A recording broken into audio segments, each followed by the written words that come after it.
All right, this meeting of the Resiliency Advisory Board is now in order. Vice Chair Lardy, Present. Secretary Garrett, Present. Board Member Clampett, Present. Board Member Gahn, Present. Board Member Meyer, Board Member Morgan, Present. Member Williams. All right, we'll move on to item 2, which is the land acknowledgement. The Resiliency Advisory Board acknowledges that we are on the traditional territory of the Kumeyaw, Luiseno, Cupeño, Kahua. Today, the Kumeyaw people continue to maintain their political sovereignty and cultural traditions as vital members of the San Diego community. We are honored to share this faith with them, and we thank them for their stewardship. Item 3, does anyone wish to suggest modifying the agenda? Great. Would anyone like to make a motion to adopt the agenda as is? So moved. Second, I'll second. Board Member Gahn. All in favor? Any opposed? Well, all right, the agenda is adopted. Do we have any announcements from staff? Yes, I do. So one is from the Office of the City Clerk. The Office of the City Clerk is hosting community listening sessions to help community members learn how to participate in city council meetings and share feedback on how they want to engage with city government. The next event is scheduled for Tuesday, January 20th at the Pacific Highlands Ranch Library at 5:30. Participants can join on Zoom and can find the link at sandiego.gov/listening. The city clerk also has an online survey option to provide your feedback. For more details and to participate in the survey, please go to sandiego.gov/cityclerk. And then the second is that on October 3rd of 2025, Governor Newsom signed Senate Bill 707 into law. This amends the Brown Act by reorganizing some of the sections and moving provisions to their own sections, adding new requirements to the conduct of meetings, and removing the sunsetting of certain sections. One requirement is that local agencies must provide a copy of the Brown Act to all elected and appointed officials serving on legislative bodies. A copy was provided to each of you on January 7th, 2026. Please let me know if you did not receive this or need another copy. The amendments that would allow advisory boards and commissions to meet remotely require the council to first adopt necessary findings and then to do so every 6 months thereafter. After the council adopts the finding, each board must then authorize the use of teleconferencing. Additionally, if a board covers certain subject matter, then it may not be eligible for the teleconference meetings. We are having some meetings with the Office of Boards and Commissions and our city attorneys to get guidance on what this will mean for our specific boards. We will have updates for you all at our next meeting on that. Any opportunity that we could get a cheat sheet on what provisions specifically apply to us? Because going through it, you did need a bit of a flow chart to see what applies to whom. The legislation is a bit lengthy. We are looking for updated training as well on the Brown Act for all of our board members that will speak to any of the new requirements under the updated legislation. And you said updates at upcoming meetings. So Yeah. like in February, we'll hear something. Correct. Got it. Any comments from the board? Moving on to item 5, which is approve the minutes. I know it's been more than a minute since we had our last meeting. Does anyone have any questions or comments on the minutes? Would anyone like to motion to approve the minutes from our last meeting?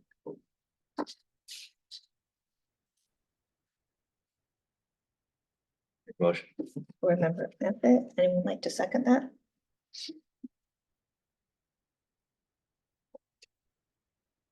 Sure. Second. Thank you, Board Member Gahn. All in favor? Any opposed? All right, those meetings are approved. Do we have any non-agenda public comment? We have no public in the Zoom meeting or in person, so no. All right, we have no unfinished business, so we ended 2025, ready to go for 2026. Right, so moving on to item 8, our information item, we have a presentation on the Mission Bay Park Improvements Program Implementation Framework and Environmental Impact Report. And with us is Nancy Graham, who will be providing a presentation. Nancy, you should be able to share your screen. If you can't, let me know. Yeah, it looks like I can. I'm gonna have to run it in the regular mode because when I tried to run it in presentation mode, it crashed. So we'll just do it in this mode, and I apologize for it. Can you see it okay, even though you've got the slides on the side? Yeah, looks good. Yeah. Okay, great. Well, thank you so much for inviting us to be here today. I'm Nancy Graham. I'm a program manager in engineering and capital projects. I also have Christy Forberger here with me. Christy is also a program manager in engineering and capital projects. We are the two arms of the environmental team that really focuses on CEQA compliance and permitting for all of our capital projects. And we are working on a really big program, and talking with Julia, she thought that you guys might be interested to hear about it, so she invited us to present. So we appreciate having some time on your agenda today. As mentioned in our introduction, we're going to be going over the Mission Bay Park Improvements Program Implementation and Program EIR. The outline of the presentation, I'm going to provide both a project overview and history. I'll talk about the implementation framework itself, to our draft environmental impact report, and next steps. So project history, there's two ballot measures that have a significant impact on Mission Bay Park. One is Prop C, which is in 2008, and Measure J, which is in 2016. Both of those amended the city charter, and those actions established the Mission Bay Park Improvement Fund as well as Oversight Committee. And they also designates a portion of lease revenue from Mission Bay Park for capital improvement projects within the Mission Bay Park Improvement Zone. And that's this red boundary in the map here is the improvement zone. So it is Mission Bay itself. It does include Mission Beach, which you may not expect, the channel, some area within Ocean Beach, as well as some of the connectivity points into both Bay Park and Pacific Beach. And then within the charter, it does identify different priority projects, and I'm going to review those. So the charter states that these are the priority projects for the use of the Mission Bay Improvement Fund, and includes wetland expansion, water quality improvements, and protection and expansion of eelgrass beds, shoreline restoration, expanding the habitat for endangered and threatened species, as well as upland habitats, deferred maintenance projects, improving the bicycle and pedestrian network around Mission Bay Park, resilience to climate change, as well as restoring the seawall bulkhead. So these are the different project components that are included in the program. So first, wetland and water quality improvement. Those include North Fiesta Highland, Cudahy, and Tecolote Creek areas. The shoreline restoration is mostly in the western part of Mission Bay, and you can see the different areas highlighted on the map here. Habitat expansion is both on North and South Fiesta Island. The South Shores, what we call the Triangle Parcel, as well as the Cloverleaf Parcel. Seawall restoration is in Mission Bay, as well as some bike ped improvements from the three areas that I mentioned, Ocean Beach into Bay Park, as well as into Pacific Beach. So what is not included in this is the De Anza Cove, and you're probably familiar with this project. It was originally part of the scope when this project started many years ago, but it was later bifurcated as into its own project that was led by the city planning department as De Anza Natural. It's currently under review by the California Coastal Commission, and the next step for that project is a general development plan. So because that project has moved on to its own track, all of the remaining ones remain as part of our program. Nancy, can I pause you for just Sure. a minute? Andrew Meyer, who's one of our board members, just joined remotely. Great. Okay, so next. Sorry, Andrew, do you Sorry. want to read out the statement? Yeah, sorry, I Awesome. was in a Microsoft Teams meeting for the last few minutes. So in the wrong place. But thanks, Julia, and thank you, Chair Cynthia, for letting me zoom in. Sorry for interrupting, Nancy. And I'm trying to find what I'm supposed to say. It is that I am attending the Resiliency Advisory Board meeting today remotely due to emergency circumstances related to childcare that prevents me from attending in person. The chair of the Resiliency Advisory Board approved this request on January 15th. Pursuant to the Brown Act, I'm disclosing that there are no other individuals of 18 years of age or older in the room with me. Thanks. Sorry. Andrew, back to you, Nancy. Yeah, no problem. And Andrew's actually probably seen this presentation before, so it's okay that he missed the first couple of slides. He's been pretty actively engaged in our project. And that ties very well into community outreach, our next slide. So we've been doing a lot of community outreach. This project started all the way back in 2018. It went through COVID, and there's been a lot of meetings that have happened over the years. We have the standard project website and email blast. We did a bunch of baseline studies because the charter just calls out you need to do these projects, but didn't provide any, information about them and what's the best way to do them. And so we did a lot of baseline work to design these projects itself. We had community workshops to design the different program elements. There was a public preference survey for the sign concept. We did a public scoping meeting for the prior to releasing the draft environmental impact report. And then we regularly go to the Mission Bay Park committee. I was there this month. And so this is an iteration of a presentation that was already seen at Mission Bay Park Committee. So program schedule, like I mentioned, we started this back in 2018, and that's when we kind of did all the initial work. And then did all the program design and elements. We went into public scoping a year ago, and then we did the implementation framework over the summer and the fall, and then we just released the draft environmental impact report, and we're looking to bring a final EIR and the implementation program to council this spring. And that's a really important goal for us, and we're doing everything we can to bring it forward as quickly as possible. So the implementation framework itself, the charter laid out these priorities, but it didn't necessarily establish a program. So the strategy that we put together was to write a program document that details all of these different projects. And that is what we call the implementation framework. The implementation framework itself establishes how to implement the charter as an interim step to funding and prioritization. It identifies the approach for implementing the projects, maintenance needs, as well as resilience to sea level rise. It lays out the applicable engineering and permitting procedures to realize each project. The framework consolidates the various proposed improvement program elements and components into one document. It's a tool for city planners and engineers to implement the improvements program. It's intended to be transparent and digestible to the public. It supports funding decisions for prioritizing and implementing the charter, and it's the basis of our environmental impact report. I'm sure many of you know CEQA doesn't exist in an ether. It has to analyze something, and so our CEQA document itself is analyzing the implementation framework and all of the program elements.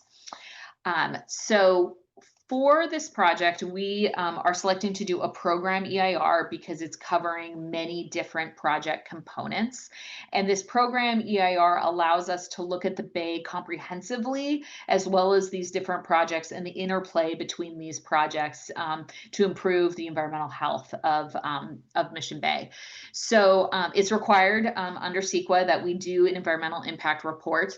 It informs the public and decision makers of the potential adverse effects of implementation of the program. It affords the mandated opportunities for public input. It identifies required feasible mitigation to reduce the effects and alternatives that also could reduce the effects. But really the goal is that it establishes tiering opportunities for streamlined implementation of the individual projects. So because this is a program document, it sets up a mitigation framework that we then can use as we bring all the different projects forward to make the environmental reviews of these projects much faster and less complicated. So by being able to disclose the environmental impacts ahead of time and gather community outreach on that, when we go to implement these, we can use this document and tier off of it to be able to advance these projects. So the programmatic document identifies the potential for any significant impacts from all included projects, including cumulative projects. It details feasible alternatives to the proposed program. It includes conceptual habitat restoration and monitoring plans for all the restoration projects. And this document is available for public review. It was released in December, and on the close of our public comment period, I believe it's February 4th. I have that on a later slide. But we wanted to let you know about it. If you wanted to go and read the document and comment on it, we are in the public comment period right now. I do want to go through a few slides to identify what are the impacts that are identified in the EIR. Our first, I'll start with the things that we found that are either no impact or less than significant impacts. That's aesthetic, agriculture and forestry, energy, geology and soils, greenhouse gas emissions, hazard and hazardous materials, hydrology and water quality, land use and planning, mineral resources, population and housing, public services, transportation, utilities and service systems, and wildfire. So just to be clear, those issue areas our EIR identifies either no impact or less than significant impact. And so then I'll transition to really the meat of the EIR. What are the things that we did find potential for significant impacts? And something that I want to be clear about is, although we are calling out that there could be potentially significant impacts, it doesn't mean for sure there will be. We, because it's a program level document, we want to disclose any potential impact. It may turn out when we do these projects, some of these may never be triggered, but we do want to make sure that we have mitigation available and detailed if they are triggered when we go to actually implement these projects fully. So the first one is for air quality. There is potential for significant impacts because these are major construction projects, looking at moving large amounts of dirt to create different habitats. And so whenever you're using construction equipment, there's a risk of air quality impacts. So we do have mitigation included that looks at engine tiers and requiring tier 4 equipment. And also we have construction dust control measures that are included in our mitigation. We do believe by using these mitigation measures, the level of impact after mitigation would become less than significant.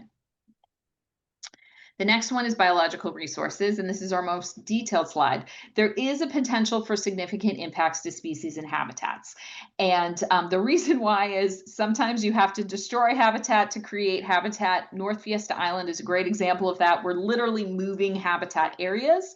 So to move them, you move one way and move one another. So even though the overall impact is great for wildlife, the way that CEQA is structured, if you are taking something away and not fully restoring it to exactly the way that it was before, it's considered a significant impact. So even though it's likely, it will be better to do these projects, it doesn't mean that the significant impact goes away and it becomes significant and unavoidable.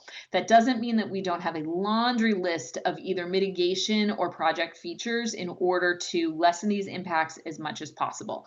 So tons of regulatory compliance. We're following all of the city's rules in terms of the municipal code, the MHPA adjacency guidelines, stormwater BMP.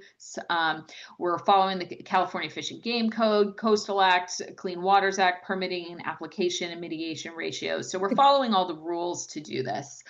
We have plans to do focus surveys for flora and fauna, including coastal California gnatcatcher, Leesville's vireo, California least tern, western snowy plover, light-footed ridgeways rail, Belding savanna sparrow, western burrowing owl, Crotchos bumblebee, as well as eelgrass. We will have protection during construction, mapping, fencing, buffers, monitoring, training, BMPs, grunion avoidance, and calurpa reporting. And then we will potentially do some hydroacoustic evaluation for construction activities, inclusive of pile driving, to protect marine mammals and sea turtles. So we have a lot of mitigation written into this program, but because we're moving things around and doing things, we still end up with significant and unavoidable impacts, although overall the program benefits far outweigh the existing condition. In terms of cultural resource, there is potential for significant impacts. We are making some improvements to the seawall. The seawall itself is historic. We are following all of the Secretary of Interior standards for the seawall. But at the same time, by doing alterations to a historic structure, we end up with significant and unavoidable impacts, even following the Secretary of Interior standards. There is the potential to encounter sensitive archaeological resources as well as tribal cultural resources. As part of this program, we have monitoring, discovery, notification, recording, and evaluation included. For archaeological and tribal cultural resources, that does move to less than significant after mitigation. For noise, there's potential for significant impacts from construction activities near sensitive receptors. Our mitigation includes abatement equipment, barriers or sound blankets, reduced room operating time, and upgraded mufflers. The level of impacts here are significant and unavoidable due to the proximity of the receptors and certain activities. It's not even necessarily feasible to have all noise abatement just because of the proximity and that we're doing construction, but we will be doing full mitigation even if not. The last one is a little bit tricky to explain, but because this is all a recreation area, because we have potential significant impacts in the 4 areas of air quality, biological resources, cultural resources, and noise, that impacts the recreational body. And so with that, it becomes a recreation impact because these things are impacting recreation. So that's why we end up with a recreation impact as part of the project. We did look at some different alternatives. Many of you, I'm guessing, are very CEQA aware that you need to do a no project or no build alternative. So we do include that in the EIR. We have our other 2 EIR alternatives that we do are an increased public access alternative. That one reduces the amount of upland habitat restoration around South Shores to allow for greater public access. It also includes connecting the waters beneath the Fiesta Island Causeway with a culvert rather than a bridge to minimize the interruption of public access across the causeway. The other alternative we have is a reduced hardscape. This alternative increases living shoreline approach for Crown Point shoreline restoration and an introduction of coastal dunes along Mission Beach, replacing the seawall bulkhead restoration element. The environmentally superior alternative is the reduced hardscape alternative that I just mentioned because there would be less impacts to cultural resources, and that's because if we're not doing the seawall and we're doing dunes instead, then that's why you would end up with less impacts. So next step, the draft environmental impact report is available for public review, which I mentioned. You have until February 4th to give us a letter. We did do a little bit longer than the 45 days because this was released over the holidays, and so we kind of counted a couple of days out. So people actually have a little more than the traditional 45 days. And then once the public comment period closes, we're going to be working to create that final EIR, which includes response to any comment letters we receive. And then we're looking to do council approval this spring, where we'll be bringing the implementation program for the implementation framework forward, as well as the final EIR. And if you have any questions, Christy and I are happy to answer. I will say that Christy is the expert biologist, so if you ask anything about biology, I will have her answer it. But we'll do our best to answer any questions you have. Great, thank you, Nancy. Do you have any members of the public? We do not have any members of the public. Do we have any questions from the board? Vice Chair? Yes. Hi, Nancy.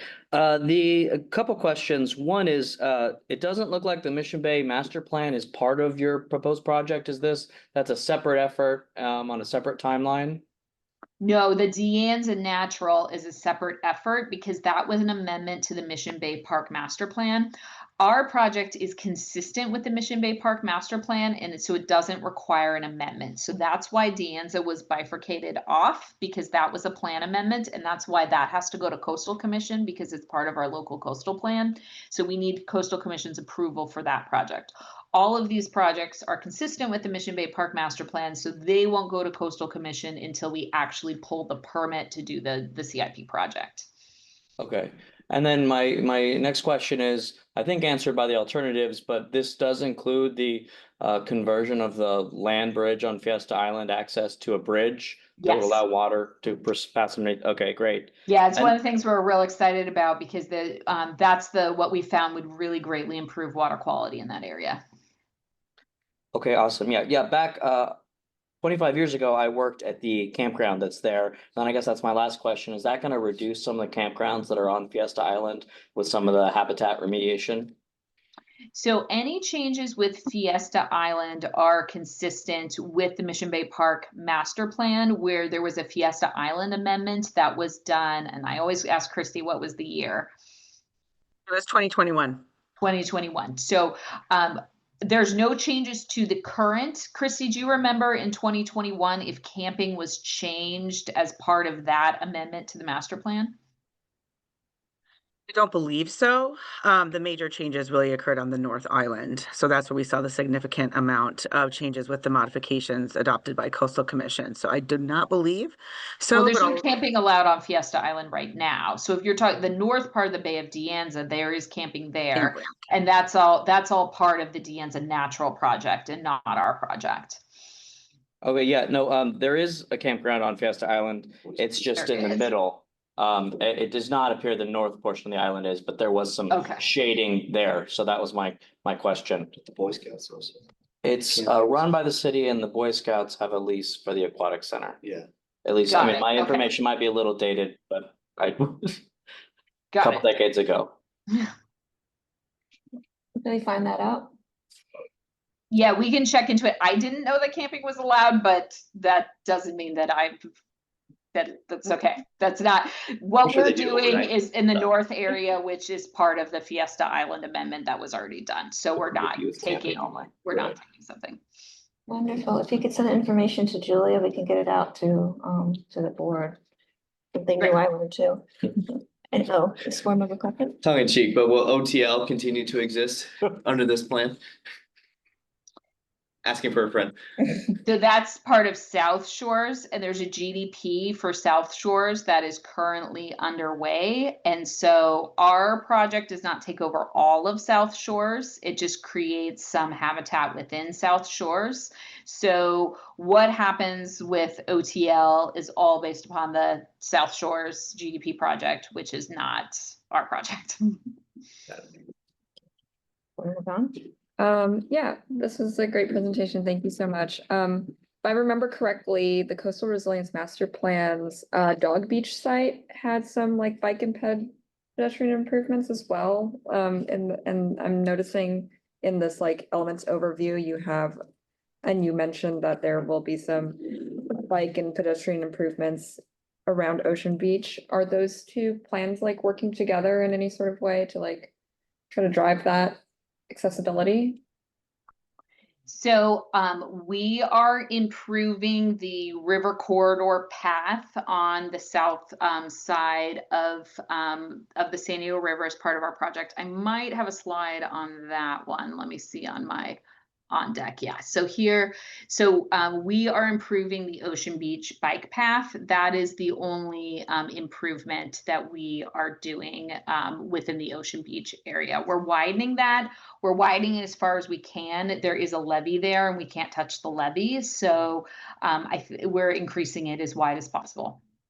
We'd be improving the bike pedestrian path that would lead up to like our project site starts here. So they're improving it essentially up to our project site. And then we'd be connecting this. Got to it, the Ocean okay. Beach pier. So they are kind of connected and. Yeah. Cool. Board member Myron? Oh, Mike. There we go. Yes, thanks, Chair. Yeah, thanks, Nancy, very much for a really good overview, even though I missed the first bit of it. I have seen Nancy and company at a bunch of Mission Bay Park Committee meetings and several other places. So I have a couple of questions, I guess a couple of comments. Just again, San Diego Bird Alliance is super excited about many of the components in here. We've said it's a long time coming for sure. The Mission Bay Park Improvement Fund has been wanting to support projects just like this for 10 years or more. So a lot of these ones we've supported when the amendment came to the city and the Coastal Commission for the Fiesta Island amendment to the master plan, and as the framework has gone along. So support a lot of these things. A lot of it is very nature-based solutions and natural resource focused. Appreciate that. I also noted that you said there were no significant, the EIR is finding that there's no significant impacts to water quality. And part of the frustration with CEQA is that if you're improving something, you don't get to toot your horn about improving situations. It's only about the impacts from the thing. So the wetland restoration focused at the mouth of Tecolote, the shoreline improvements, the wetland restoration at the Cudahy Creek will improve water quality, and we're happy about that, but it doesn't rise to the level of significant impact, unfortunately, significant positive impact. I had a couple of questions, just some specific things. One is you're showing here on this one that the Rose Creek bike path is in this plan. It has a bunch of very needed improvements. This path is awesome, but totally deadly because it needs some resurfacing for sure, and it needs to be widened. I think that just encourage the city. I'm sure it's on your radar, but from what we've found, if you're talking about improving the plan by not only widening it, but also making it lower as it goes under some of the Garnett and Grand Avenue roads, we will have problems with sea level rise. So I wondered if you could talk about the sea level rise modeling or the projection or the time frame that you're looking at in order to make sure that something like the Rose Creek bike path and a lot of the other things are resilient to sea level rise as the bay changes. I guess I'll stop there with one question. I just have 2 or 3 other questions. Yeah, I might need to follow up with you. I don't know. This is an immense program, so how much sea level rise affects the lowering of that, I might have to have an engineer be able to answer that question for me, in all fairness. But what I will tell you is that we do need to lower the bike path because it's a hazard where those are. If you have a tall person on a bike, that they could be too elevated. So it is a safety thing that we would be doing to lower it. And we did look at sea level rise for each of these different projects, but I can look specifically into that issue of where we are lowering, and I can follow up with Julia to address that. But we do need to do it for public safety, period. It's not the condition that it's in. It does not meet our safety standards. So we want to make sure that we're doing that. Yes, totally support. I'm not even very tall, and it still feels like I'm going to hit my head going down that bike path.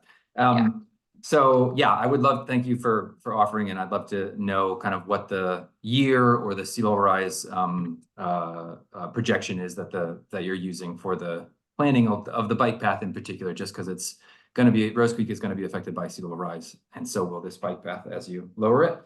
A couple of questions about mitigation.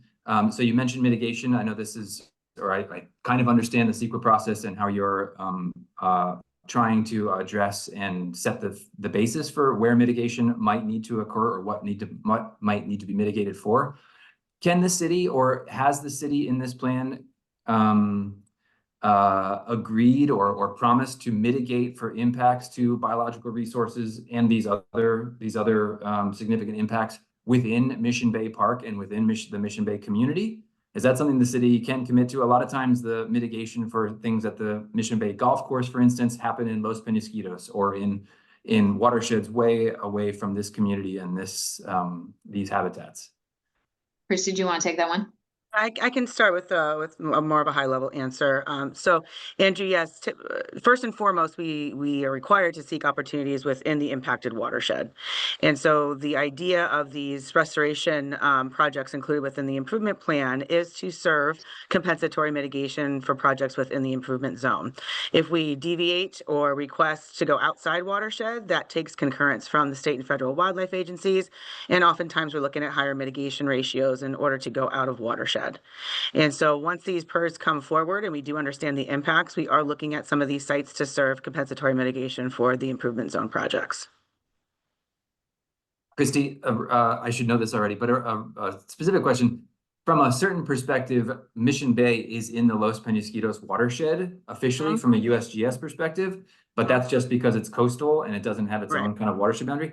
Are you saying that, or is from your current requirements, does Mission Bay count as being in the Los Pen watershed? Again, the idea for the three sites for restoration are to serve as mitigation for compensatory impacts within the improvement zone. So we're going to look there first. Okay. We're going to look there first. For if there are circumstances beyond our control that dictate that it has to go in another area outside Mission Bay, as of now, that's not anticipated.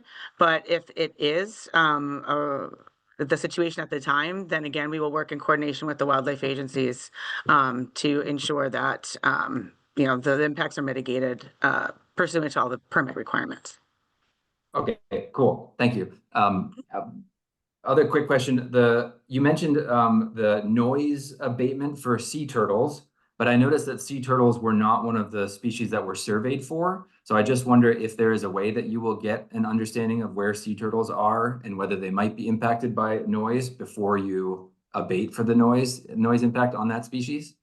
So the trigger for the noise abatement is the construction activity itself, because, okay, well, there's no sea turtles there, but what if there's a marine mammal there? So it's the activity that's that is driving that. So that we'll do the hydroacoustic evaluation based upon if we're doing something noisy enough to bother species, not if they're present. That's not the trigger. The trigger's the actual noise.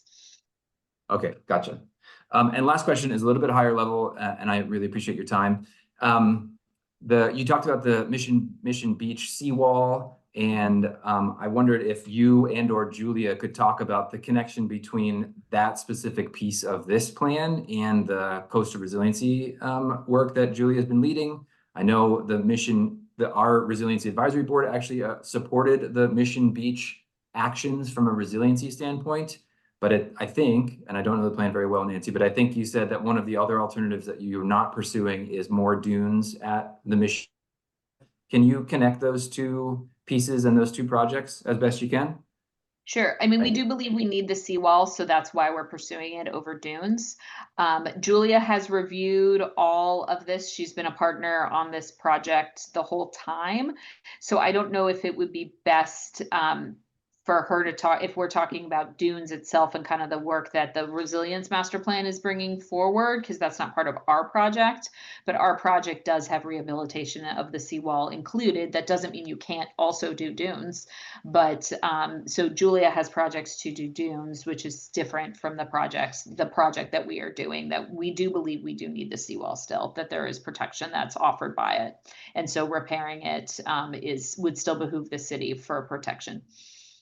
And Nancy, correct me if I'm wrong here, but so Andrew, one of the things is just like project footprint wise, the area that we are proposing dunes within the Coastal Resilience Master Plan is not where there is a seawall rehabilitation within this Mission Bay plan, and the seawall rehabilitation is serving kind of dual purposes of both that section of seawall has not been rehabilitated and really needs improvements structurally for the seawall itself, and then there's some additional sea level rise protection provided by doing that rehabilitation, where the dunes are fronting an area where the seawall has been restored a little bit more recently. It's not quite in the same condition, and so the dune is providing additional, as a pilot project, providing additional sea level rise protection above and beyond what's there with the seawall at height.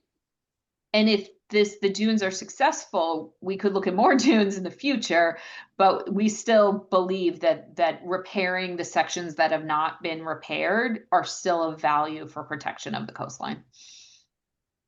Cool. Yeah, that sounds totally reasonable. I guess what Julia said sounds great. The Resiliency Advisory Board is on the record specifically in Mission Beach, but in other places for supporting coastal dunes as a resiliency measure. And this particular plan, even though you're not choosing coastal dunes, it doesn't get in the way of the Coastal Resiliency Master Plan support for coastal dunes, even specifically in Mission Beach. Is that true? Correct. Yes. Okay. Okay. right. Thank you. Thank you, Andrew. Board Member Moran? Yeah, one last question, sort of backing out. I always learn so much from Andrew's questions, but that has to do with the funding mechanisms for all of this. You mentioned at the beginning that a portion of the lease revenue is set aside for the purposes of reinvestment in the improvement zone. I'm just curious, the work that's outlined here, how does that compare with the available budget? Are you going to be able to fund all this entirely within the revenue that's available to you, or will you have to be looking outside for additional funding? Yeah, no, there's definitely not enough. We are focusing on trying to pursue grants for the more expensive transformational projects. And we do think that there are some really viable options out there to pursue, and we're working on that. We're also working with Andrew to look at additional grant opportunities of things that maybe we could partner with the Bird Alliance or others to pursue grants to do projects like this in Mission Bay. And then there are some projects that will be able to be funded out of the Mission Bay Park lease revenues, but not if we were only relying on the Mission Bay Park fund, it would take decades. So we are very aggressively looking at opportunities, really like state funding and federal funding to be able to get support for these projects. But we do think having this EIR in place and being able to say this is an implementation project, not just a planning project, puts us on better footing to get funded. The things that want to be funded are usually higher up the government chain. They want to fund implementation, not just more and more study. So what's great is the Mission Bay Park Fund was able to fund all this studying that needed to happen to now really become much more grant eligible. And so we're hoping that getting this EIR across the line will really help to advance these projects significantly from a funding perspective. Any more questions? I do have a question. You were talking about cultural resources and tribal cultural resources. What kind of consultation did you consult specifically with any tribal nations? Yeah, so we did our AB notification and then we did do consultation. I forgot which tribe it was, but we did, I can pull it up real quickly. We did consult with one tribe. They did identify some tribal cultural resources that they wanted to increase monitoring over related to the seawall, and that they felt that they have the potential to have resources appear. So we added the monitoring that they requested into our monitoring program at their request. So we did that, and then we have since closed the AB 52 consultation. Yeah. Right, since we have no more comments, thank you very much. I have a note that you are following up on the campground and the sea level rise impact on the bite. So greatly appreciate that. Yeah, we would be happy to. We'll just be in touch with Julia with those answers. Thank you so much. Thank you. Thanks, Christy. Oh, Andrew, did you have? I just was gonna say that Christy and Nancy should answer this officially from the city, but from my memory, the Fiesta Island has the scout camp on it, and it's the lower portion of this map. There's no suggested changes to the area where the scout camp currently is, and I don't remember anything in the master plan amendment discussions. I think it stays the way that it currently runs. Yes. What I was saying is there's no camping in North Fiesta Island where we're doing the changes, so that's the mistake that I made. But we will definitely confirm in writing, just because I added some confusion in the meeting that that is not happening, but it's the North Fiesta that we are changing. Thank you. Okay. Thank you again to both Nancy and Chris for that presentation. We're moving on now to item 9. Which are the action items looking forward to 2026. So Item 9A is the 2026 draft work plan, which everyone has seen, and myself, Board Lardy, and Board Member Meyer were on the task force for that, so I can do a quick overview, and then if either Andrew or Eric have anything to add, how does that sound? All right, so the 2026 annual work plan, we have two major goals in addition to essentially meeting our mandate as advising city leadership on a variety of resiliency and biodiversity related matters. Based on the discussion at our November meeting, so just a refresher for everyone, stormwater management response came up as an item that most folks seem pretty excited about. So that was listed as priority goal number one, especially as, well, we just had the wonderful storms over the winter. So that was not intentional. No, we really planned for that to make sure it's front of mind. But also we emphasize the different environmental justice issues, thinking back to the winter 2024 floods in southern part of the city.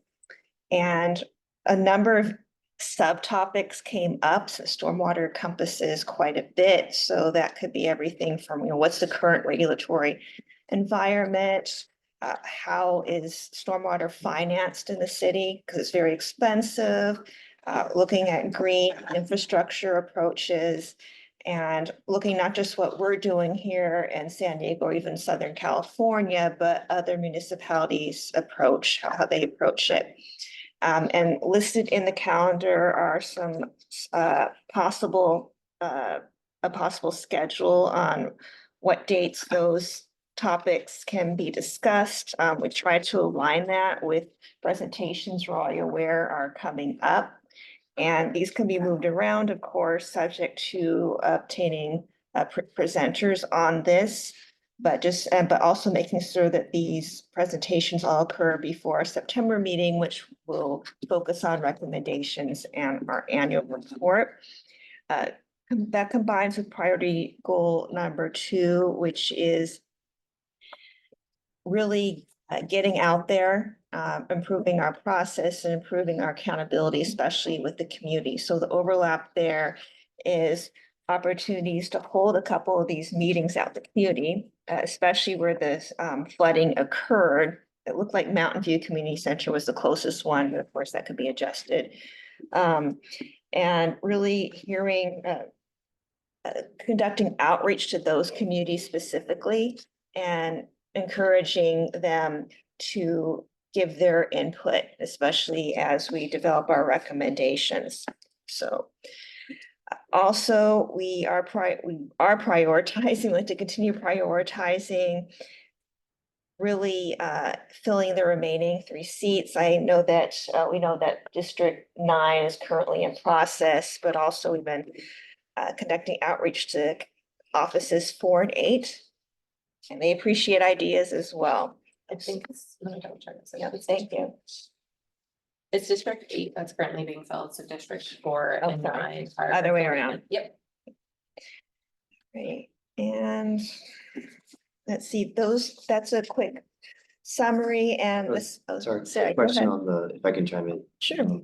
Obviously, it's an important topic, but I'm to answer this as far as the staff's ability to support a conversation around the January 2024 flood event, given litigation. I think, and we can certainly have presentations surrounding stormwater's work. I think it is going to be a little bit sensitive because there is litigation around the January storms. So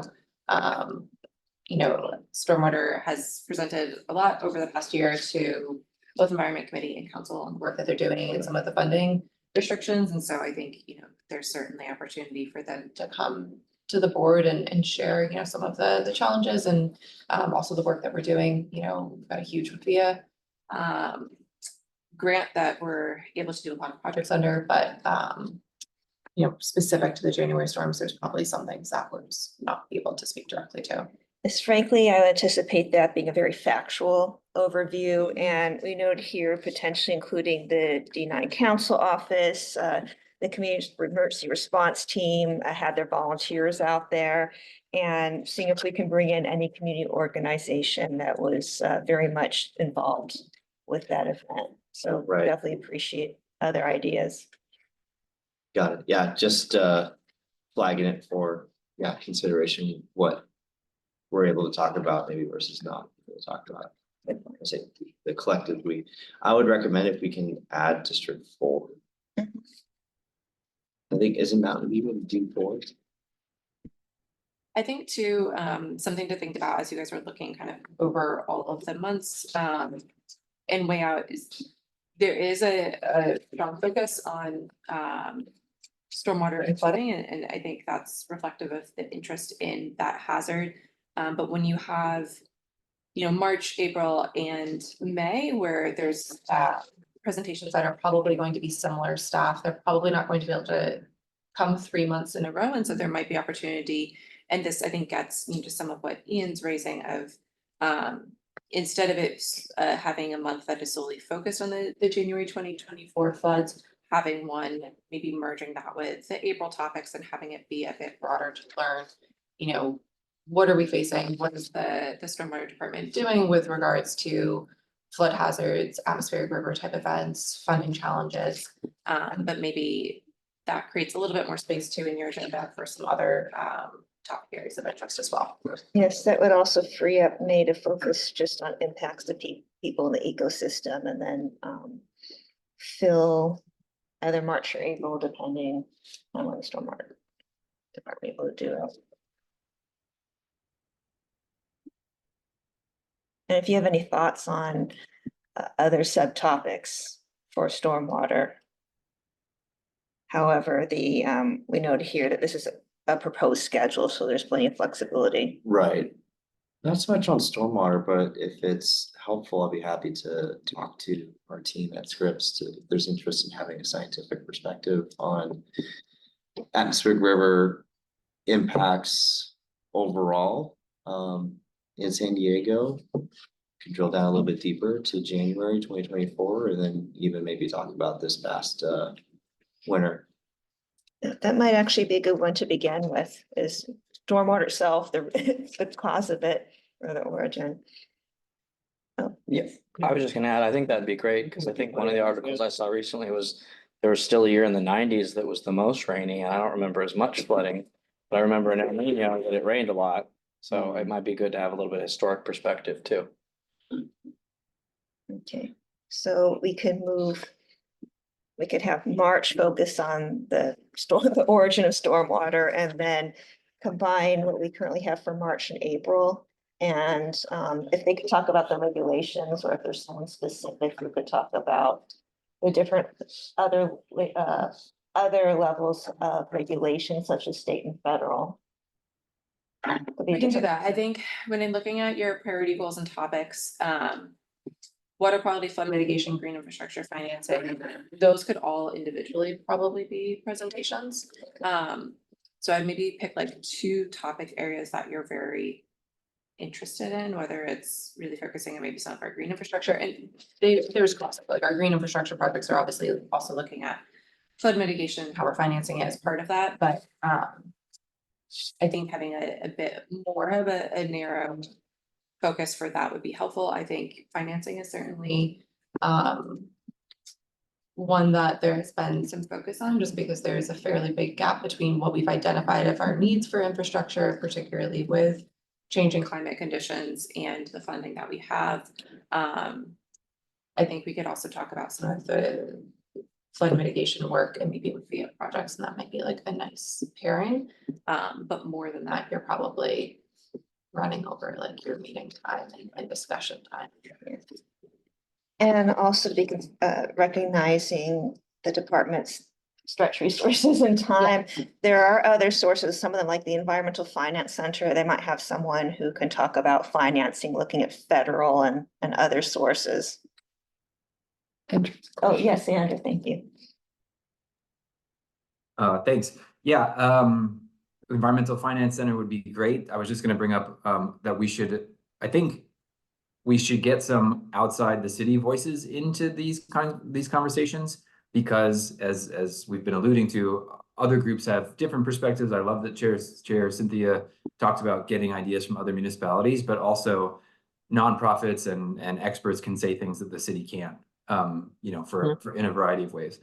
Coast Keeper, in my experience, San Diego Coast Keeper is very involved in trying to find funding and trying to support the stormwater department as best they can as an outside one. So I would love to have their voice in here.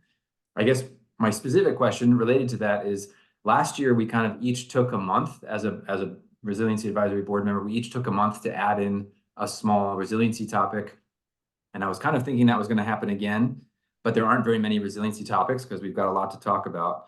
So we should think about, and maybe it doesn't need to happen today, but we should think about who's going to, I still think it's useful to just know that I'm in charge of a particular month, and to bring in make sure that I work with Julia to get the presentation ready, or bring in the outside expert, or whatever other resources are needed.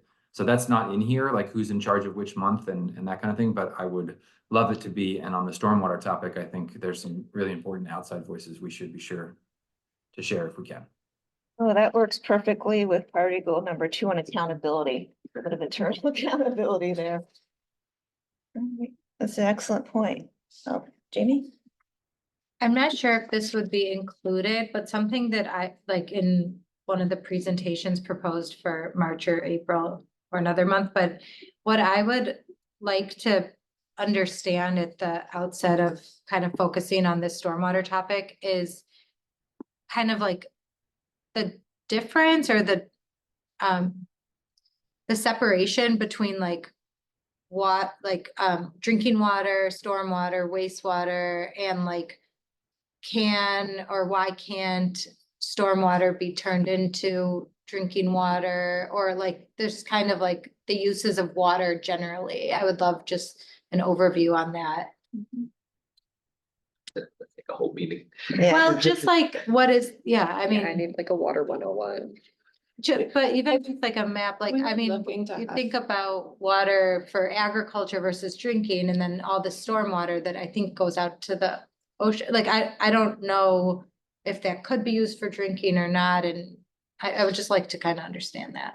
I think we were looking to have PUD come and do a kind of 101 of Okay. their work program, and I know they have worked with stormwater on exploring some like water reuse options, so I can ask them to speak to that maybe at the 101 presentation. We're looking to have them come in February, but we are just confirming staff availability. Yep. Oh, Okay. so this is an error that's repeated in January and February. Yeah, so that's actually a good one for them. And don't Yeah. get me started on MS4s and consigned sewer. I just know if they don't address it, I'm gonna be wondering about that the Yeah. entire year. As I mean, I guess I could look it up, but that'd be a nice baseline. And when the water authority was here, they said treating stormwater was the most expensive Okay, option for water. It was on their little chart. So I know public utilities is gonna respond generally with their perspective. And Okay. I'll note that there are many outfalls as opposed to wastewater all coming to a single outfall. Very decentralized. Yeah. stormwater. Yeah, so yeah, sorry, we already jumped in there because we had a number of water people. yeah, no, Well, thank that's right. you. This is Stan's area too, isn't it? Going back to March, if we did want to have scripts there, do we know how set in stone the location is, the time? I only flagged that because of just availability. You might get better luck getting somebody for April or May, but just curious. We can certainly move all of the like topic areas around, but I think that's up to you all of how you want to organize the topic areas. Something else for you to vote on or decide on as part of the work plan are the proposed dates. So the proposed dates are either the 3rd or the 4th Thursday of the month. They're the 3rd Thursday unless Environment Committee is meeting on the 3rd Thursday, and then they're the 4th Thursday of the month. But that was something you voted in November, is to adopt a calendar at this meeting, and so that's how I've done the dates in the schedule, but that's again for all of you to vote on. Yes. Well, and the other question I had was with regard to the Mountain View Community Center, the meetings off-site, which I commend all of you for figuring out how to get in and when to fit into the topic area. My question had to do with, the pieces in the bylaws where we talk about special meetings off-site and the need to be thinking about community participation and therefore timing of this meeting. Is it going to be the standard 1 o'clock time, or is it going to be in the evening or some other time that is more accessible for community I just participants? assumed evening. But You assumed evening. I just Yeah. assumed, but yeah. And that was my initial assumption as well, but I'm wondering if that's what you guys were thinking, and should we, in our discussion of the meeting dates, be thinking about, okay, is this gonna be 5 o'clock, 6 o'clock, 7 o'clock, where, what's the proposal? I do think that getting out there in the community is a really good idea, and I like the choice of topic and location. I think that makes imminent sense, so hats off to all of you for figuring that out, but then the question has to do with the engagement pieces, and we gave ourselves some marching orders in the bylaws about thinking about both outreach and accommodations for people and all that stuff that's written in there about these special meetings. Is First, it like a fact that 5 PM is more accessible? Because to me, it's like not, because that's when there's like Most traffic. Mhm. Well, I was saying, I mean, in my head, I do jump to like 6. Yeah. 7. But any after hours could be. The hard for alternative is people. weekend, but I don't know if we could get city staff. For weekends? Yes. We have to, depending on who staff is, if it's classified staff, we have to get overtime approval, which right now we're fairly limited in our ability to do that just based off of the budget. If it's classified staff, that's not an issue. I think something that we did want to raise is we don't necessarily see increased turnout with board meetings being in person, that the hybrid option and then doing more targeted outreach to community groups, community organizations that can outreach to the community members tends to be a better way, that the virtual option is more accessible, particularly for working families. So I think that's something to think about of, I think definitely here and the priority for kind of getting more community voices as part of the board meetings and being able to hear from community members, but just kind of thinking about what that actually looks like. Is it beneficial to be at a night meeting in a community? Or is there maybe more work that's done to just let community members know about the meeting and what the topics of discussion are going to be, and having it be virtually run? It still may be a night meeting, but maybe it's a virtually run one. I don't think there's really much of a substitute for getting the boots on the ground out there, even so the community knows that the city and the advisory board cares. My thought would be to see about working with the town council and our planning group, as well as the nonprofits, as was mentioned earlier. Maybe they're able to host it, or maybe they can make that one of the nights that they have their Already have something meeting. going on. Yeah, that way we're going with path dependency when there's already something going on that people are accustomed to attending. Personally, I think there's a few different ways to conduct outreach. It's going to require the outreach version of elbow grease, frankly, so.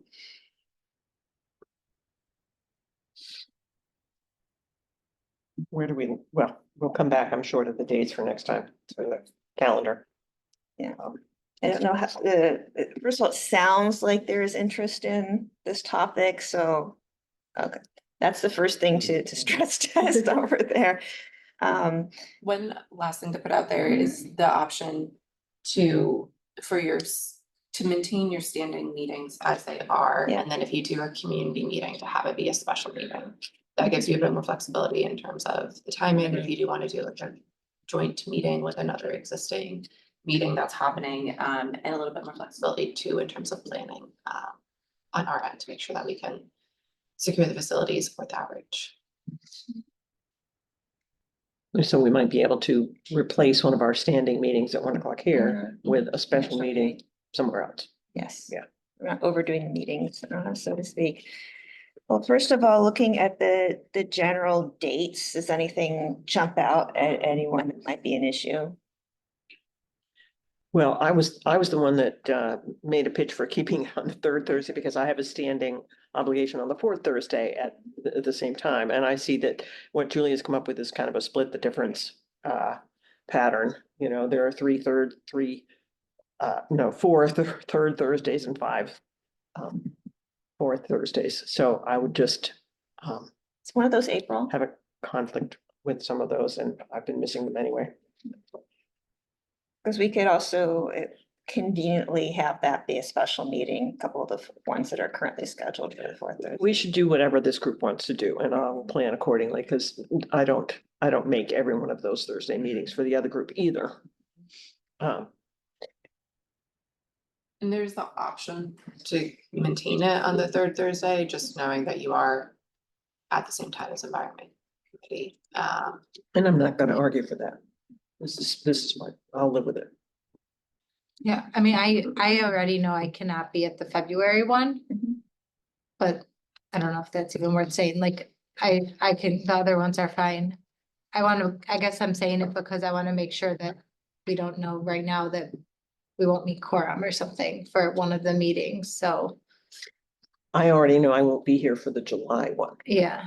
I think a lot depends on what happens with this amendment to the Brown Act, Mhm. where that discussion goes and what we end up doing with it. That makes a huge difference, because I can participate. You know, when I don't have a conflicting meeting, I can participate virtually, and I'm ready to do that. And I'll stress again, priority goal number 2, as far as bringing more people on the board to fill in those 3 seats. Again, we have one in progress, but really seeing what we can do internally to assist with those additional. I think another piece, and I know we're kind of getting off topic, you wanted to get some feedback on the overall subject matter, which I think is great. I think that the Yeah. work that's been done by the stormwater topic is super. I'm very supportive of that. There isn't any energy component in this yet, and I will come back to that for half a second. And I forget what the other point I was gonna make was. Carry on. And just, sorry. I'm sorry, I just remembered what it was. It was that the reappointment for those of us whose terms have expired. And I continue to be, unclear why that hasn't occurred. Because we say they're going to be batched. Well, there've already been batches that have been going by in which we were not included, and I don't understand that. So that to me is a question. When is my term renewing or ending? You are allowed to still serve even if the reappointment hasn't gone forward. I You are get fine, that. and I totally I get will that. follow back up with the Office of Boards and Commissions on when the reappointments are going to council. Because aren't all of our terms expired? Two of us have been reappointed. Those who had the single year terms have been reappointed, but all the rest of us are expired.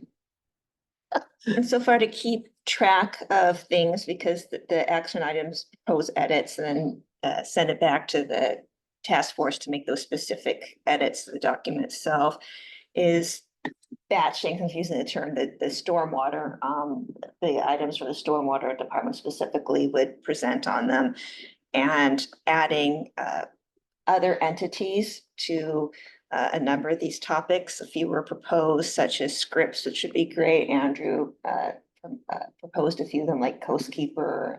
We both mentioned the Environmental Finance Center, and just moving things around a little bit. So that's what I have as the 2 main items, as well as Jamie, you brought up an overview of the different types of the waters, so to Yeah. speak. The sources and the Well, and and the uses.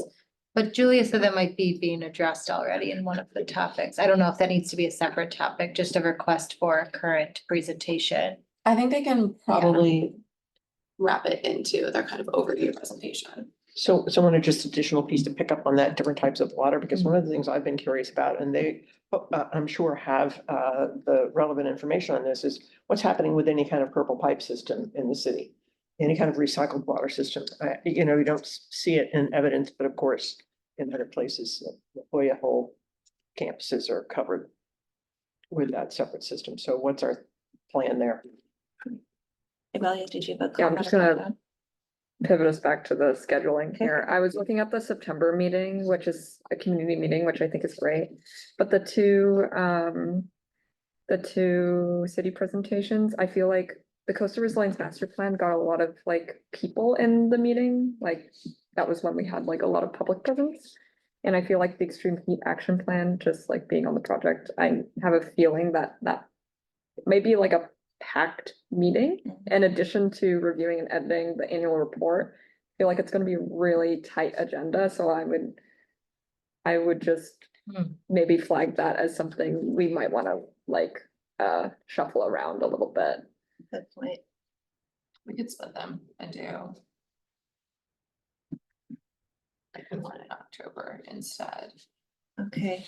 I know you. And I would say, Yeah, just just to underscore, it is in there, but all of the dates are still very much subject to be shuffled around depending on like when people can present. Also, another point, this is color coded from Jamie's suggestion from our annual report last time. So the blue are all informational presentations, and that's for possible calendar that Julie was kind enough to provide. So that's how it's laid out. But since we have also color coded our priority goal topic, that gives us a sense where there might be a bit of an overload and see where we can move things around. This is like a formatting thing, but can we move the legend to the top? Noted. Thank you. And there are page feel like numbers it's on on? this one, at least there were, I guess that's. I was like, where is it? What means what? Also, the red you chose is like the closest red to a purple. It's like, Maybe the I'm other one like was so looking at it, bright. like it's hard to see. Red I'm not versus gonna lie, I thought it was kind of a purple too, but just figured that was my own Okay, Yeah. burgundy. color. burgundy. Yes, it's a burgundy, slight fuchsia. family. It's not colorblind friendly. Couple comments. First, thank you for really doing the lion's share of the preparation of that. That relates to maybe it'd be good to form the committee, the task force of the work plan a month earlier so that it doesn't break as much over the holidays. So right now it's in November. Maybe move that up to October.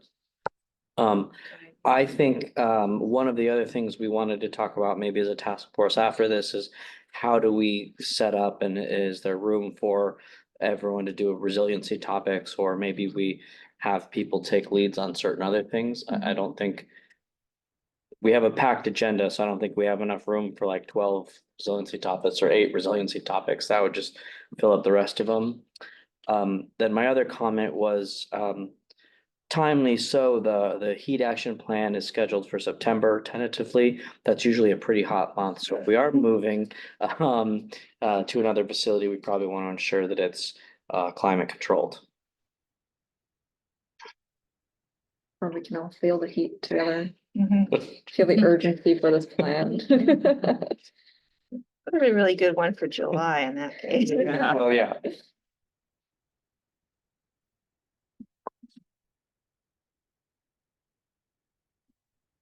Other questions, comments? I have kind of a big picture question.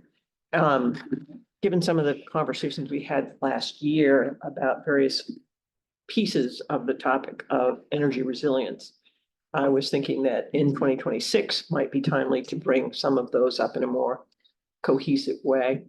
I see that was superseded by stormwater, and I don't disagree with that. I think that, the impact of stormwater on this city is very, demonstrable. On the other hand, energy resilience is one of those things that's on our plates as well, and will be increasingly so in the years to come. So I just wanted to ask the question, what is the board's pleasure on whether there could or should also be a priority goal under the heading of energy resilience? There are all sorts of things that could be discussed there in terms of exploring how to improve community-based electricity resilience, whether we're talking about increasing local generation or building more resilience hubs or integrating fuel cells or bringing plug-in photovoltaics to the city as it's starting to happen in lots of other cities. Also talking about community and or neighborhood scale generation, the county has launched a really interesting study leading to a planning efforts called Energy Access, Resilience and Capacity, where they're matching different scales of energy generation and storage into different settings based on whether it's neighborhood or household size or community size or utility scale. So there are a lot of different ways to look into this topic and to prepare ourselves for what's ahead. It may, it may be the board's decision that 2026 isn't the year to bring this up. But I wanted to get an explicit read from any of you, that being, this is the area where I can contribute something. I don't have any expertise in stormwater to share at all. Yes. Andrew. And, Andrew has a comment. and then Ava. Oh, I did not have any. Okay, She's been helpful. then Andrew. Thanks. Yeah, I wanted to throw it back on Erica and say that I think we heard grid resiliency in a couple of meetings, but none of our recommendations for the first year of the board related to grid resiliency because it was October, November. So we should definitely, I think they would go into our issues and recommendations for this year. But I would love for the Resiliency Advisory Board, I really support Erica's focus on this. And when Cynthia, who did the lion's share of the work for this work plan, put in, let's get some outside municipal experts. My first thought was from a good resiliency perspective, that's what we don't need to reinvent the wheel. A lot of big cities throughout the world, throughout California, are trying to figure out how to support grid resiliency and local power generation. And it's really something that I know I can't bring anything to it, but I think that the board with support from Erica and experts could really pretty quickly get a whole bunch of actionable recommendations to bring to the rest of the city. So if that could be a resiliency topic, for instance, in the first 6 months of the year, it would be great to be able to get some nuts and bolts that other communities have used and work, so that we could make sure that it got into our Resiliency Advisory Board recommendations for 2026. So I support that idea for sure. You can imagine a comparative approach focused on a meeting, which would include the priority goal and topics like energy resilience. Other thoughts on that? Sure. Yeah, I mean, my thought that that's a very important topic and but it's also a very complex topic. So I don't know, maybe sort of one of the first things we need to talk about is sort of how do we approach it, or we're gonna have water one-on-one, maybe we need power one-on-one as it relates to sort of resiliency. But we do also have a pretty packed agenda. So my thought based on the conversation last meeting was also that would be one of the larger topics going into 2027 too. In that case, would it be wise to look at putting grid resilience in the October, November meetings, which, yes, there'll be a conversation about the recommendations or finalizing the recommendations and the annual report as a whole in October, but setting things up for 2027 in those 2 months, or especially in November. I think there's space if you wanted to come back to Andrew and Erica, if you wanted to have in your recommendations to committee this year, some focus on grid resilience. I think there is space if you look at like May, there's 2 priority goal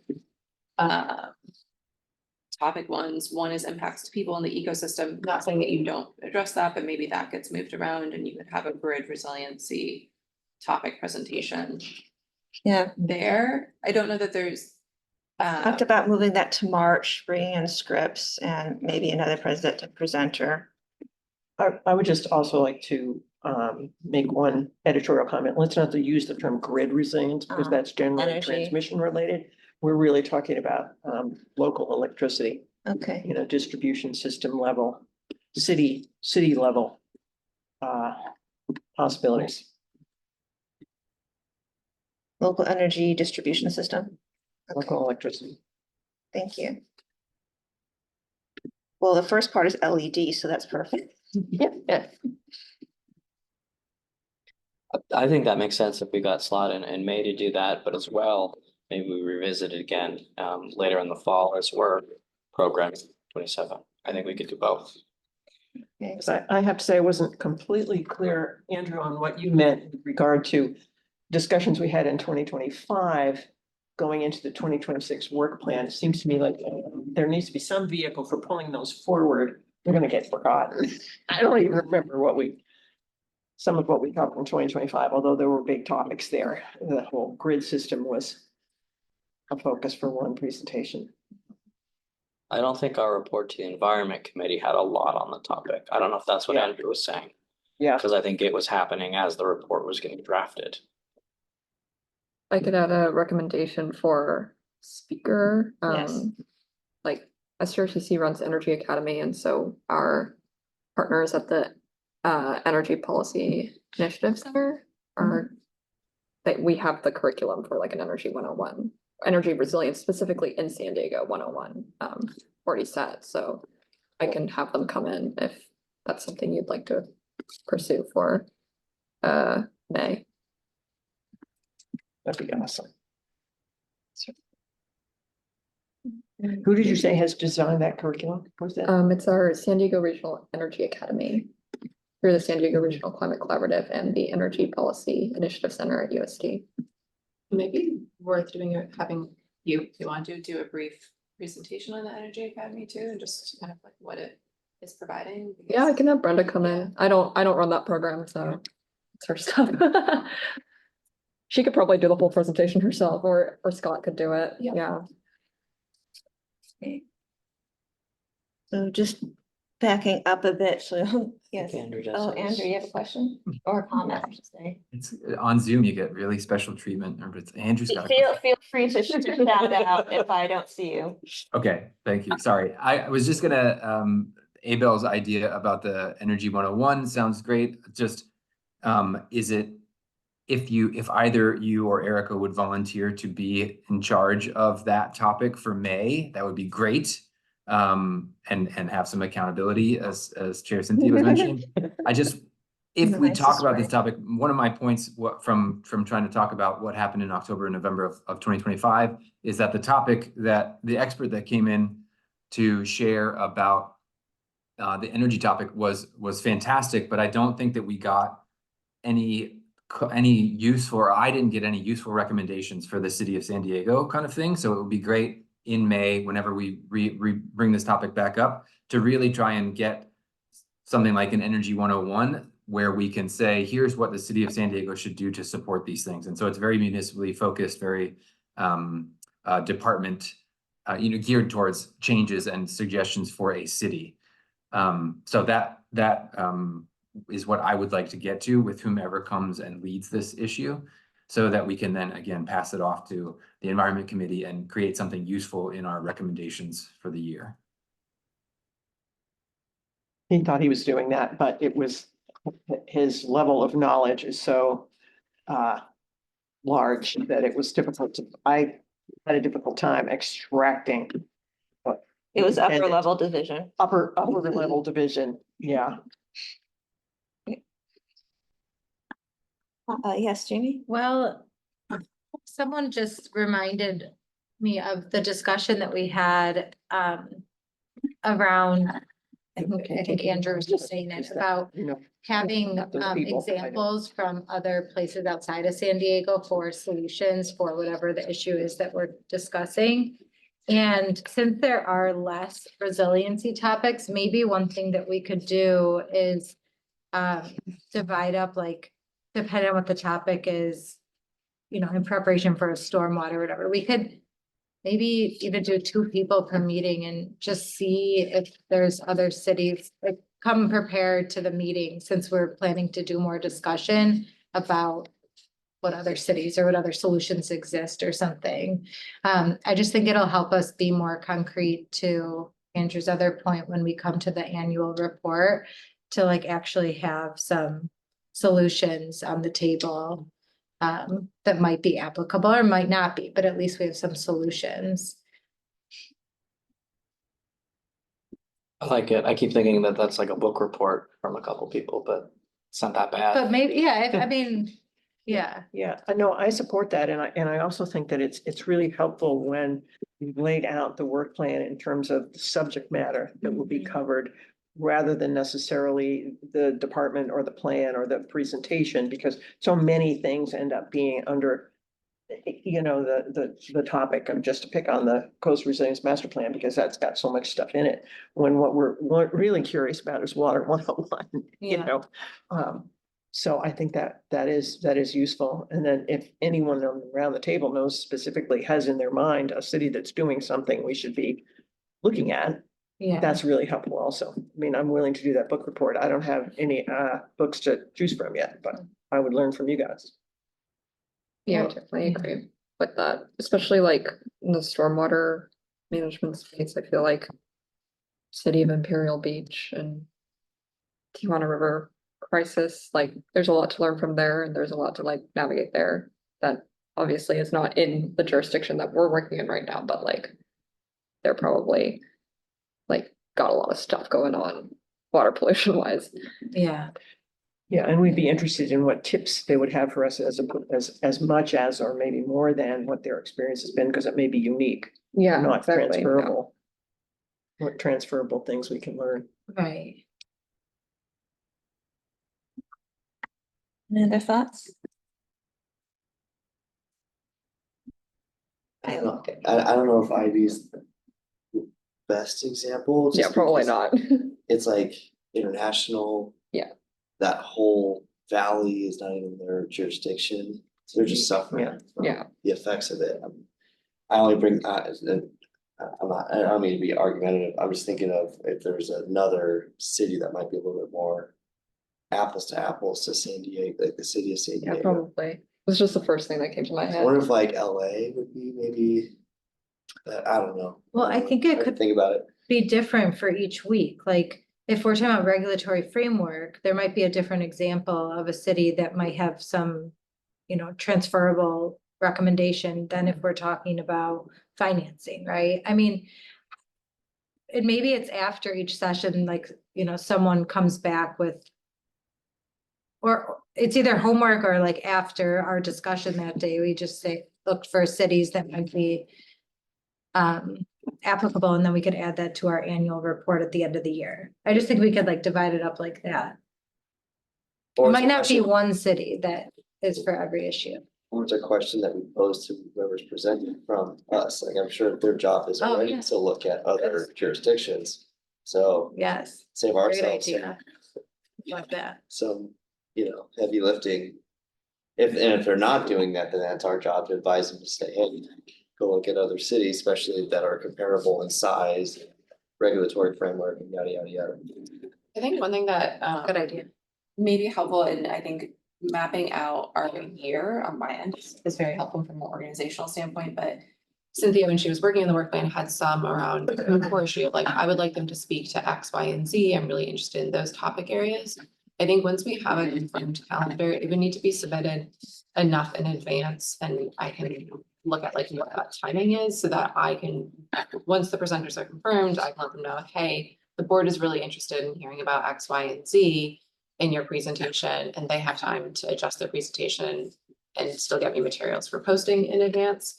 But I think that that might be beneficial on all ends, so that staff knows like what is the board really interested in hearing about? And then for you all, if you have specific topics that you want them to hear about, like water Yeah. reuse, that you get that answered and they're able to kind of answer your questions around that. So that may, I don't think we need to do anything formal around that. But that may be something that we want to do, just, a month in advance or at the meeting beforehand, that you guys send me any questions. And then I can circulate that with the presenters. No, I think that's a good thing when we're discussing the proposed agenda items. We could do any specific questions for the next week. But maybe there are like 3 questions that apply to everyone, which are like, what is the speed? I forgot exactly how Andrew framed it, like for a city. And then are there other cities we could use as examples? Like those might kind of apply across the board. And then there might be specific questions for, depending on what the topic is.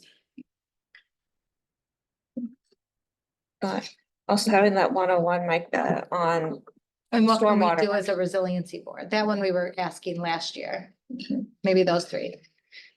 Sorry, what did you just say? No, it's helpful, especially the regulatory aspect will give a sense on deciding or determining what cities, or at least in that particular manner, are apples to apples enough with San Diego, because you might have an East Coast city that's a combined sewer operation, which is not addressing some of the same issues that we have here with our MS4. So, and there's a bunch of other ways I'm certain that cities differ, but that I have no clue about. So, but I will say Portland will probably come up a number of times.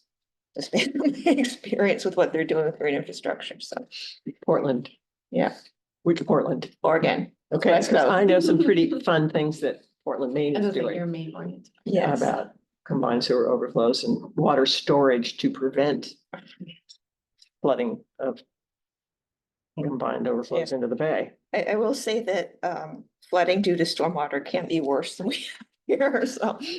Yeah. It's an understatement. Bad enough, but in a different way. Does anyone have anything else to add? If not, I can do a quick recap of what we've discussed so far, because I'm trying to keep track. Right, we talked about moving stormwater department presentations to 1 month, perhaps in April, and then bringing in, moving the impacts to ecosystems to March, and or focusing on the science behind atmospheric rivers and stormwater changes in the climate that's contributing to our stormwater woes for March. We discussed bringing in topics like local energy distribution systems, potentially in May and in the fall, moving the legend to the top, which is an important consideration. We discussed as far as meetings out in the community, figure out when and where those would be held to max, and the type of outreach we conduct to maximize attendance. Climate control facility for, all right. Having a one-on-one, distinguishing between drinking water, stormwater, and wastewater, really working to get in other experts, not just municipalities, but also experts from NGOs, such as the Coast Keeper and Environmental Finance Center, as far as the accountability element, having each person take a month in terms of bringing people here. And let's see, we had a couple ideas for talking about local energy distribution systems, thanks to Erica and Abel. And Jamie had brought up whether it's ourselves or asking our presenters, but really thinking about what other cities are doing as far as is applicable in terms of that particular topic area. And also, Eric, you had mentioned establishing a task force and discussing what we want to talk about the next year. Are we looking ahead to that to October? So did I miss anything? I think we are still a little up in the air about what's happening with our meetings offsite, whether we're going or whether it's virtual. Could I request that the March 19th meeting is not a community meeting? I will not be able to attend that meeting, and I would prefer to not put that logistical burden on other staff. What about moving that to April, since we're talking about stormwater department? That's fine. Okay.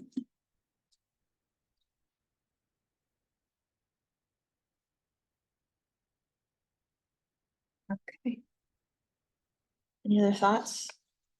And you want to keep 2 community meetings versus 1 community meeting. Yes, and we can space that out. September would be the ideal time for the second, because that is when we will discuss our recommendations related to stormwater. So also, I forgot to mention also splitting a couple of topics, that would probably get into the weeds a bit, but oh yes, the extreme heat action plan and the coastal resiliency master plan, moving one of those to a different day, so we're not overloading that day when we really want to hear from the community.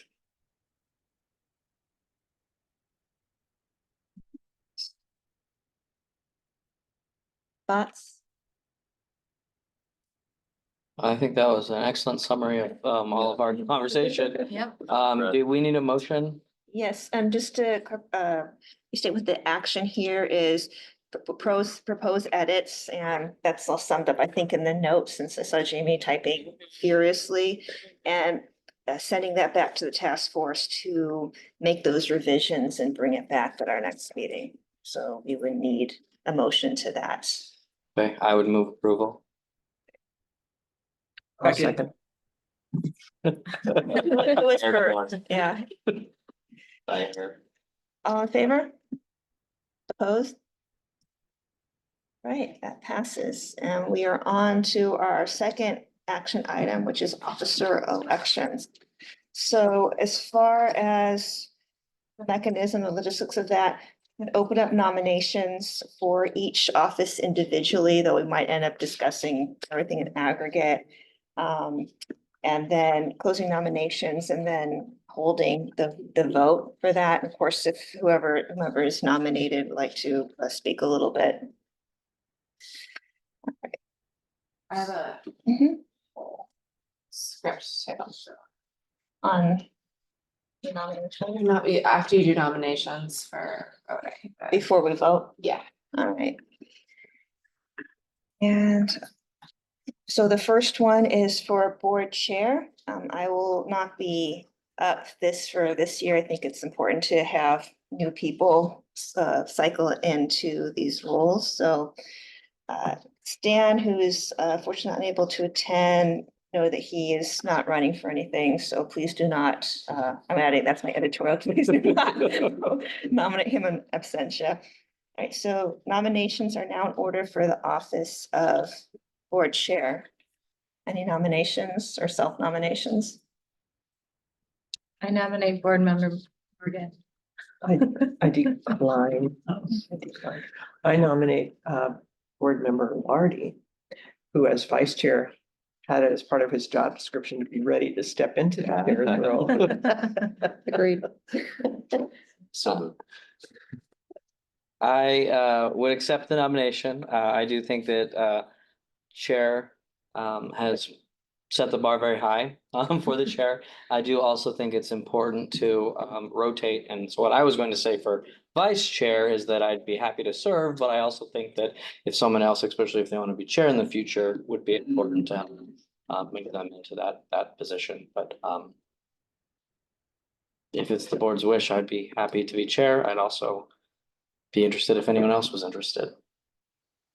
It did cross my mind to nominate Stan, but I recommend you be careful the next meeting you attend. yeah. And we could take care of the nominations, sorry, all at the same time and then vote at the same time, since we may have a contested slate at that point, so. All right, so if there are no further nominations, long pause. The nominations for board chair are closed. So nominations are now open for the position of vice chair. Are there any nominations for that? I nominate Andrew Meyer. Been nominated. He's muted. You can't speak, sorry. Just a tasting of the ineptitude that you would get. I guess I don't think I do such a great job. But I have one question. I agree that Eric's wish that the vice chair be thinking about stepping into the chairpersonship. And I think Jamie and I just looked at this, we talked about this briefly, but Jamie and I have been renominated. And so I think that this is my second 2-year term. So I think next year is my last year. So if we want a vice chair who will then was ready to become chair, that's another good reason not to choose me. So I'd be happy for somebody else to do it. Yeah. But if nobody else is able to do it, I would do it. But I'd be happy if somebody else would I'll need to look at your serving terms. Andrew and Jamie, I think you guys both had a 1-year term is how you were first Wasn't in there. placed Letter, because we though. wanted to have not Staggered. everyone coming up at the same time, but I don't know what that looks like in terms of your overall term limits. So I can check on that and get back to you. I don't believe it would count to, I think it goes up to 8 years, no more than 8, no, sorry, 4 term, yeah, 2-year terms. It would not affect you unless there was a very contentious appointment process for the board membership seat, excuse me. Sorry. Well, I was just gonna ask, I don't believe you're interested in running for secretary. I do know that last time for vice chair, it was a very close vote and you were the other candidate. So I'd be interested if you were interested in being vice chair. I decline. That's what I was gonna say. Jamie, you sure? Yes, I don't have time right now. Any other nominations? All right, if not, the nominations for vice chair are closed. Any nominations for secretary? I would nominate Jamie again if she was interested. I It'd be hard to emailed and follow. said I was not going to run again. I would rather somebody else would do it, so I can make room for other things this year.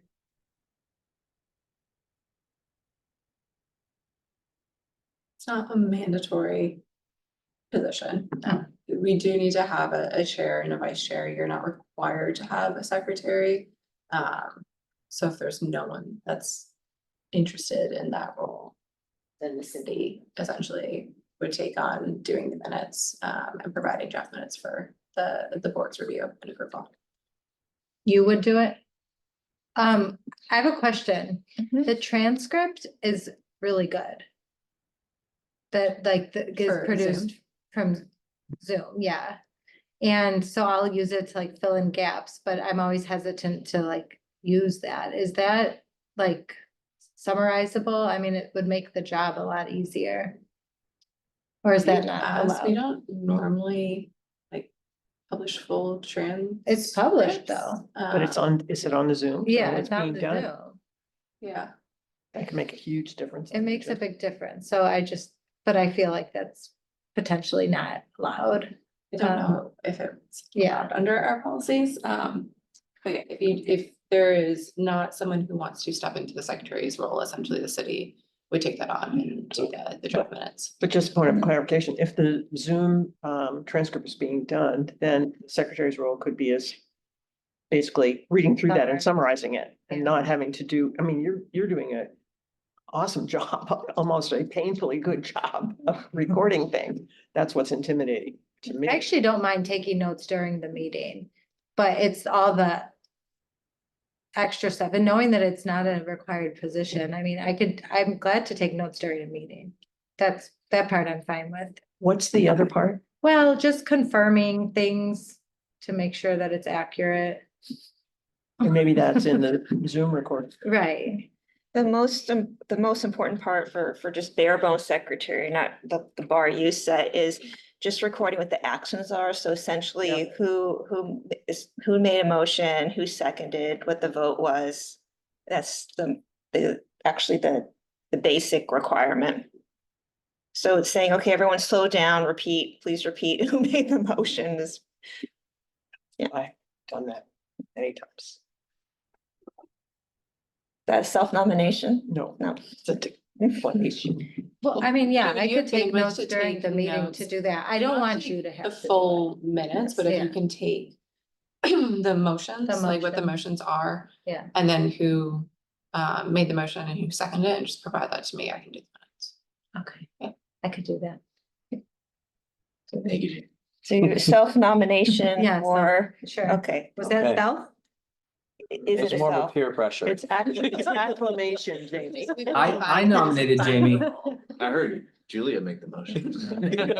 I don't think of myself, but we could say it. So Can I- we could say that Can I you're. make a nomination, just so it's. Sure, sure. This is not recorded as self. Andrew That sounds nominated good. her already.